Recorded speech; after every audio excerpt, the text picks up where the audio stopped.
up, everybody? My name is Aaron Harris Sudak on YouTube. I am Ageful624. My former DJ name is The Red Ghost. I'll probably be going under that as I start up these podcasts. Now, what am I going to talk about on these podcasts? What is this all going to be about for me? Well, I've been a wrestling fan since, well, there's the giveaway. I've been a wrestling fan since, I would say, probably 1997, very late 1997. I've watched it for quite some time. And by watched, I mean I did watch it for quite some time. I stopped watching around, I want to say 2007 or 8 is when I stopped really watching WWE. I watched TNA for quite some time. Past that, I would probably say about 2011, 2012. And I'm making these podcasts because it's something that I've always wanted to do. You know, I've always had a wrestling background for myself. I've always loved it. And, you know, I was a typical little kid watching it. I'd always be enamored and just, you know, in awe of what I was watching. And I've seen some of the greatest wrestling moments in history from both companies. And I will talk about both companies. Now, what is my background as to now? Well, I'm starting something for myself. I will now begin to watch the products again. So, by this Thursday, after this Thursday, I will set my record time for Fridays. This obviously is an introductory podcast, so, you know, it's really just giving my background and what I think the state of things is. But every Friday, to get the perspective of both companies, I will be uploading a podcast. So there'll be 2 podcasts this week, obviously this one and the one on Friday. So, now to divulge in to what I believe, what I think.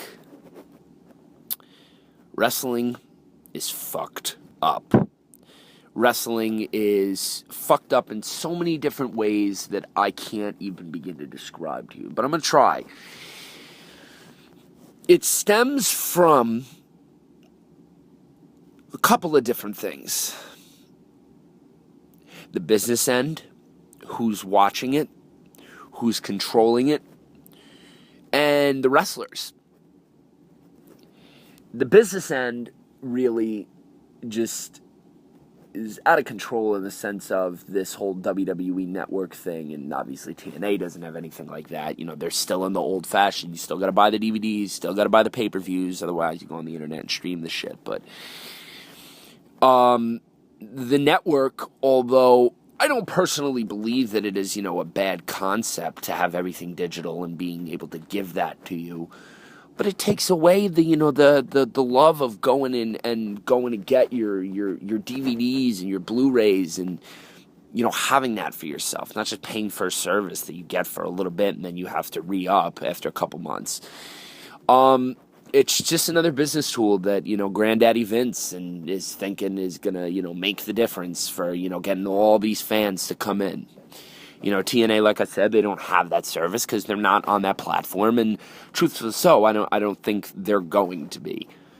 You know, TNA and me, you know, my uncle worked for that company as a massage therapist, you know, doing work on the wrestlers for, I believe, 3 or 4 years, and it was my love for a while. I loved TNA. I saw some of the best moments that company had to offer. The bumps were great. The wrestlers were great. Everything was great. But the business end on them, you know, it's as simple as the Jarretts had no money, and Dixie Carter and the Carter family was there to pick the pieces up and go do what they had to do for it. You know, I hate it. Because if the Jarretts weren't bad with money, I don't think that decline would have happened. I mean, they've lost their talent pool. They have the notable talent pool that they had. And I'll get to it when I talk about the wrestlers. But anyway, the demographic. And this is going to take up the biggest chunk. Because basically, I haven't watched the products. So I can't really, you know, give my full input. right now, and a very good, well-written input. This is just all coming off the top of my head, what I am feeling going into this venture.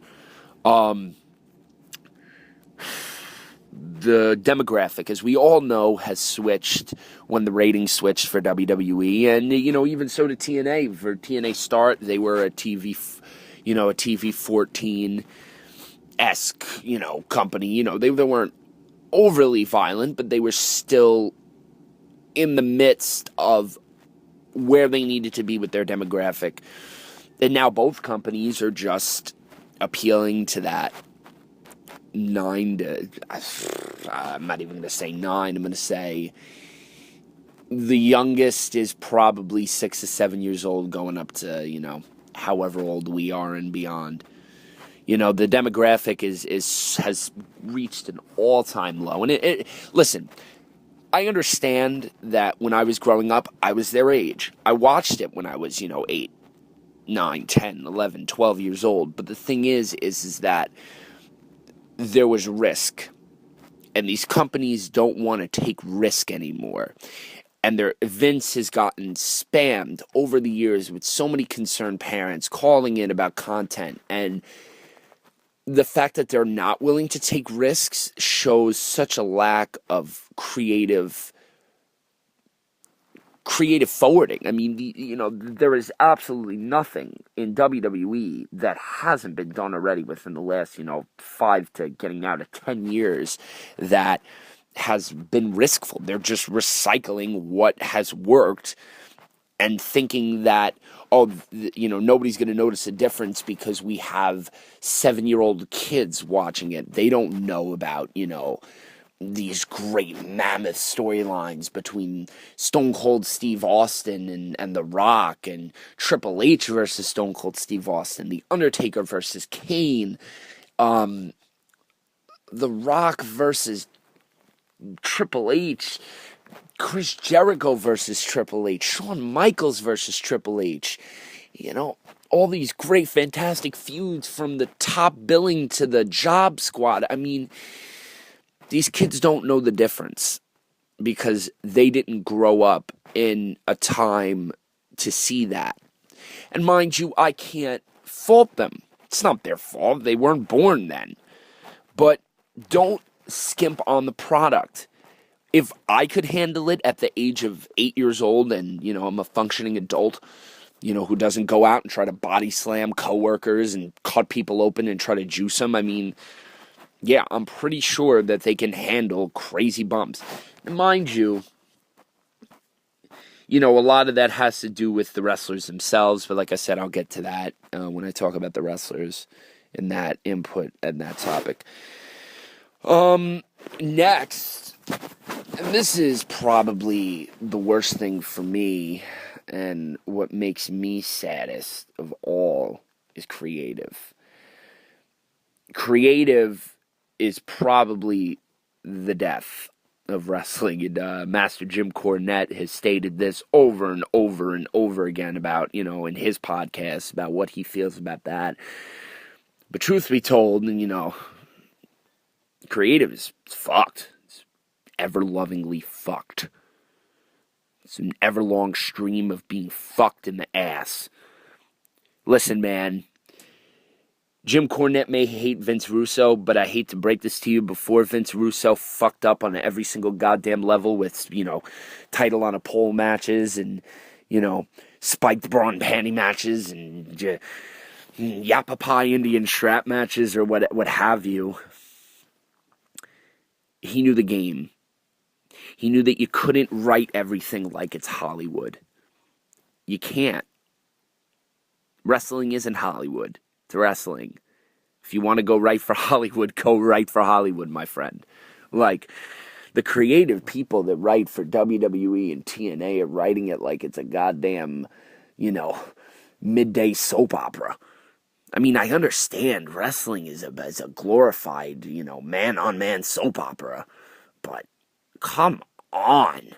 mask it a little bit. I mean, for God's sake, I'm not asking it for it to be the goddamn 90s. I know they're not coming back for all the reasons that you already know. I mean, there is no competition, so there you go right there. I mean, TNA is in no way, shape, or form ever going to be competition. It's just the way it is. You know, they are never going to be competition. It's not going to happen. Not in a million years. I'm sorry. Them's the breaks. Deal with it. I'm saying that I love TNA, or I did love TNA, for a very long time. Before a lot of people even knew who the flying, ever-loving fuck TNA was. So, you know, creative just constantly screws the pooch on every single possible thing that they could do. And it kills me because all they have to do is take a step back and be like, wow, what the fuck are we doing? You know, it's like we're bending these kids over and fucking them in the ass with the constant stream of stupid material that, you know, the demographic, you know, the demographic has to be able to handle it. Fuck you, the demographic has to be able to handle it. I said it before, the demographic can handle it. Kids like violence. If they're raised in the right households and they're not, you know, mentally incompetent and they don't show signs that they're gonna fucking shoot up a school or try to body slam their friend off of a roof onto spikes, I think we're gonna be okay. And mind you, I don't want to see, you know, and I'll get into it right now, the wrestlers. I don't want to see the wrestlers taking death-defying bumps every single night. You don't have to do that. There's no need for that. But I'm asking for competent wrestling. Yes, would I like the stars of yesteryear to come out of the box and wrestle? Absolutely. That's the nostalgia in me. Those are the nostalgia goggles. Those are always going to be there. But if you're going to have the new guys come out and be the new guys, let them be the new guys. Write them good characters. Don't have them come out as these generic ass two-named guys that are wearing the same tights as the other guy and can't perform. I went with my father, who was lucky to, you know, sell one of the wrestlers a product that, you know, I'm not going to, you know, name drop and stuff like that, but he sold Titus O'Neil, you know, one of his products. We got front row seats to Live Raw. Or no, just WWE Live, not Live Raw. I'm sorry, they don't, you know, call, live events Raw or SmackDown. They just call them WWE Live. I mean, they might have always been doing that. I've only gone to a couple of live shows. That's something that I'd like to change, you know, as I dive into these podcasts. You know, if a wrestling show comes through, I want to go see it because I want to have more of an input, you know, because I don't want these podcasts to just be coming off the top of my head like they are now. I feel it's been way too long since anybody, and you know, the guys that have been in the business have the absolute right to come out and say how they feel because they have the personal experiences. I don't, but I love this. I love wrestling. I always have.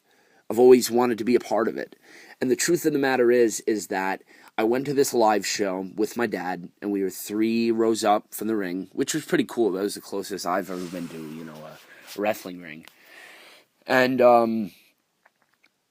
we watched the show. And I'm laughing because this is every match. Generic guys come out. Here's the pace. Headlock, Irish whip, monkey toss, headlock, Irish whip, drop kick, headlock, Irish whip, monkey toss. No turnbuckle moves, nothing out of the ordinary. Listen, guys, I'm not telling you how to do your job. You're trained wrestlers, I'm not. But, bro, you can't expect people to be throwing you money, Daddy Vince, if you're not going to have your personnel show up to expectation. For God's sake, man, even a 7-year-old can tell the difference between a good match and a bad match. Or I don't know, maybe I'm giving him way too much credit. But at 7 years old, I'm pretty sure that I could tell the difference between a good match and a bad match. Listen, I understand. You don't want too much wear and tear on the wrestlers. That's cool. I get it. You have a wellness policy now that you like to enforce. That's great. You got to do that. You don't want insurance risks anymore. I completely understand that. I do. But you can't have matches that are just headlock monkey toss, headlock Irish whip monkey toss, monkey flip, or to an arm bar, or just listen. If you want to know my personal opinion of who the best wrestler in WWE is right now, it's Kofi Kingston. Whether, and at the live show, I guess he's working a tag team, this gospel-themed tag team, which was cool as hell. I thought that was a great gimmick. But he is the best wrestler that you have on your card, and he's working the tag circuit. You've demoted him that much in the years that I haven't been watching. Kofi Kingston is one of the most exciting wrestlers that I have ever seen, and New Age wrestlers. Out of the whole stream of unknown, just generic gimmicks, Kofi Kingston's a breath of fresh air, something. I mean, come on. Listen, I get it. The kids like Cena. The kids like Daniel Bryan. The kids like Roman Reigns. But, I'm sorry, man, but you're not selling the demographic that made you something. Vincent Kennedy McMahon. You have slept on my generation. You forgot that the 1990s solely made you the billionaire that you are. You forgot. And I'm getting really passionate about this. It's like I'm cutting a promo. You forgot that all the guys, the Austins, the Rocks, the Triple H's, and whether or not he has any authority or not doesn't matter to me. He still commands respect in my mind because of what he did. Kane, Undertaker, Mick Foley, God rest his soul even though he's not dead. Bret Hart, Owen Hart, Godfather, Gangrel, Edge, Christian, the Hardy Boys, the Dudley Boys. Everybody. And you have seemed to have forgotten that no matter if you charge a $9.99 service or sell DVDs, these wrestlers should not live in the legacy of you making more money off of them. You should respect their legacy by bringing in better wrestlers who have drive and actually want to make something enthralling. And I'm really disappointed, and I'm going to dread watching this lackluster product on both ends. And Dixie Carter, don't think I haven't forgotten about you. Oh, I have not forgotten about you, young lady. You took the greatest professional wrestling company that I thought was going to be the savior, the virtual savior of professional wrestling. And you took them. You went out and got fucking Antichrist Eric Bischoff and Hollywood Choke Hogan, and you booked them at top billing, and they drained your company till it was nothing more than a cancerous tumor on the ass cheek of professional wrestling. You've done nothing but drain your talent pool to a mere 2 guys that are from that old breed, and they are nothing more than a joke. A laughing stock. You had AJ Styles, Samoa Joe, Christopher Daniels, Frank Kazarian, and even the old guys. You had the Dudley Boys. You had, oh my God, you had everybody. You had Abyss. You had Raven. You had Felix Skipper. You had Felix Skipper do the best bump I ever saw in my life. And you want to take the legacy that Jeff Jarrett created? And mind you, he made mistakes. He made a lot of mistakes. But you want to take his legacy and go out and sign the Ric Flair and Hulk Hogan and have them drain your company to become nothing? How dare you? How dare you spit in the face of all this great young talent that's in Ring of Honor right now and killing it? I was in Tennessee a couple weeks ago because in New York here we don't get Ring of Honor. And I've been saying for weeks that I'm just going to bite the bullet and just go look for their stream anyway. And I'm going to start doing that as well because I feel really invigorated making this podcast.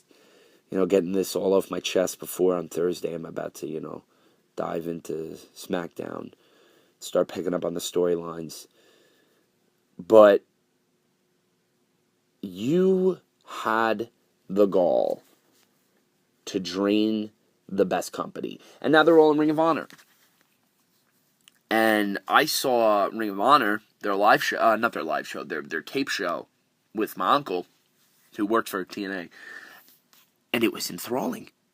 It was nose to the bone, hard-hitting, good wrestling.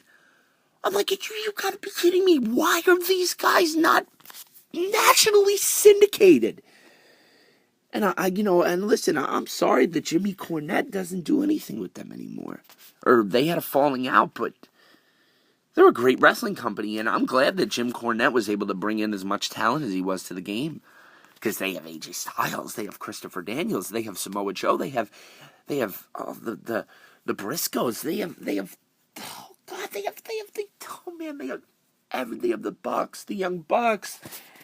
And the main event that I saw was with AJ and his new stable with the Young Bucks and a whole bunch of black guys that I don't know. And that's not a racist thing. They're seriously a bunch of black guys that I don't know. So, and I saw it, and they had this super kick finish that I've never seen before. And I've seen a lot of finishes, but I never saw that before. It was a tie-up super kick.